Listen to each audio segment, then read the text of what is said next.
Saka sa flag down rate sa mga taxi wala pa naaprubahan. Mga operator posible nga maguntat biyahe ukon buhinan ang units nga nagabiyahe sa Madason nga semana.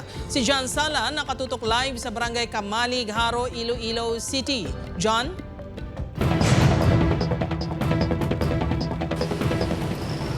Jert, hindi man kuno kunta ni iluyag sa mga taxi driver kag mga operator nga pabudlayan pa ang mga pasahero apang bangon sa tuman kamahal sa presyo sang gatong subong. Wala kuno sila sang choice kundi maghinyo sang saka sa flag down. Mataas na kuno sa karon ang 200 pesos nga take home para sa taxi driver nga si Leonardo. Sa tuman kamahal sang gatong halos wala na kuno ini kun kaysa sang may madala pa uli sa iya pamilya. Gani dismayado ini sang nabatian nga wala gihapon aprubahan ang 25 pesos nga saka sa flag down rate nga ginhinyo sang ila asosasyon. Anong madala mo, Waigid? Isang gani, 100 pesos, 50. Tiwi ka man mahimo, mula nang yatag sang ginoo mo. Bisa nung bakas mo, sir, Waigid pasahero, mahal pag gasolina. Suno sa Association of Taxi Operators in Panayo kun atop, wala gihapon sang update kung maaprubahan pa ihan ang ila ginahinyo nga saka sa flag down. Santo sa ila petisyon, sa presyo sang gatong subong 25 pesos sa ila ginahinyo nga dugang sa 50 pesos nila nga flag down rate subong. Bangod sini duwa lang ang ginapilian sang atop. Maguntat biyahe sa Madason nga semana o kung limitado lang nga unit sa ila anay ipabiyahe. Ang possible nga option dire is total untat biyahe. I think wala mo. If that's the arithmetic, financially, you are at the start pa lang, ano ka na, ng tumbalay ka na. Sige, yun mo pag yan.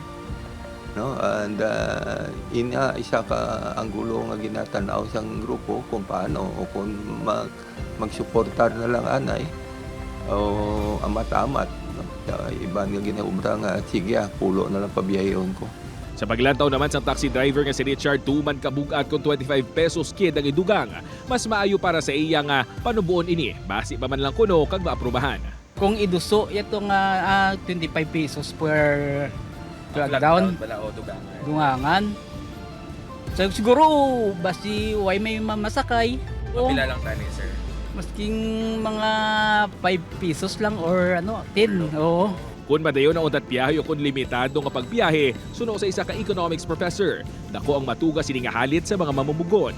Ordinaryo nato ni nga mga mamumugon, no? Ordinaryo nga mga workers nato, no? So sila kiniya ang maapektuhan directly, no? Because kung mag-untat pasada, ang mga commuters na ni problema naman kung paano sila makadto sa ilang mga puntahan, no?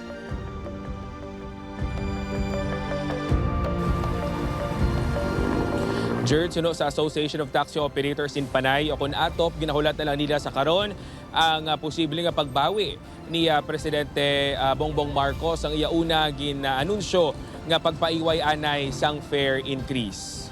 Jerd? Madamo nga salamat sa update, John Sala.